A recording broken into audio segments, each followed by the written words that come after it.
Kag sa numero 1 sa mga balita, subong nga adlaw.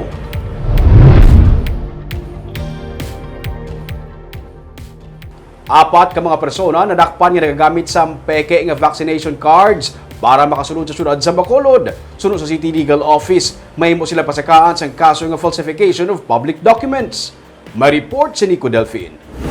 Sa Bredco Port, namutikan sang monitoring team sang Emergency Operation Center ang mga peke nga vaccination cards nga ginpakita sang apat ka mga pasahero gikan sa Manila sang Martes. Suno kay Ang, Executive Director sang EOC, ginpaidalom na sa swab test ng apat sang ilan na tukiban ang peke nga mga vax card. So we will know because actually ang sa aton da iya sa mayara na wala labot naka-encode na tanan, QR coded na siya kag makita gid ang records basta issued by Bacolod City.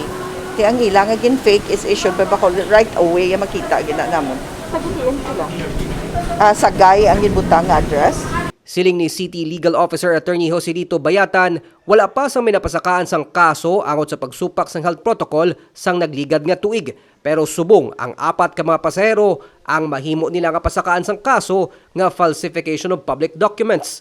Of course, because this is about the use of the Vax card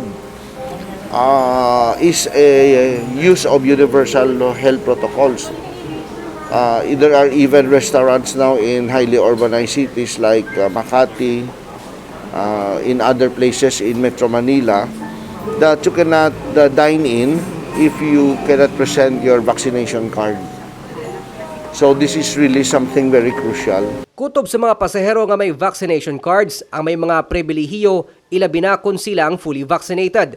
Hindi na nila kinahanglan pa mag-submit sang negative RT-PCR test result antes magbiyahe pa kadto sa Bacolod. Gani maid-id man ini nga ginausisa sang katapo sang EOC sa seaport kag bisan sa Bacolod Silay Airport ang mga dokumento sa mga pasahero para mapangapinan ng publiko batok sa COVID-19. Nico Delfin para sa DigiCast Negros.